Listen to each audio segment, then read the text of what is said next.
Hello. So আমাদের আ সমাজে একটা ইয়ে আছে যে, "ছেলেরা কি মেকআপ করে বাবা? ছেলেরাও মেকআপ করে?" এরকম কথা আছে। মানে মেকআপ শুধু মেয়েরা করে। না, ছেলেরাও মেকআপ করে। দেখো, আমার এই যে এত বড় একটা ব্যাগ, পুরো মেকআপ কিট ভর্তি, মানে মেকআপের প্রোডাক্ট ভর্তি। এত মেকআপ প্রোডাক্ট রয়েছে শুধুমাত্র আমার মেকআপের জন্য। যেহেতু আমি ক্লাসিক্যাল ডান্স করি, সেইজন্য আমাদেরকে মেকআপ করতেই হয়। কারণ ক্লাসিক্যাল ডান্সের একটা মেইন পার্ট হচ্ছে এই মেকআপ। আমরা যখন পারফর্ম করতে উঠি তখন স্টেজে যাতে আমাদের দেখতে ভালো লাগে, আমাদের এক্সপ্রেশনগুলো ভালোভাবে বোঝা যায়। তো সেইসবের জন্য আমাদেরকে মেকআপ করতেই হয়।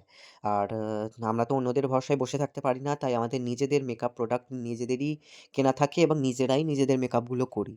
তো সেই মেকআপ করতে নিজের থেকে শিখতে এত কিছু প্রোডাক্ট আজকের আমাকে ইউজ করতে হয়। নিজের মেকআপ নিজে করি। তো জানি না প্রফেশনালি করতে পারি কিনা, বাট করতে তো হয়ই।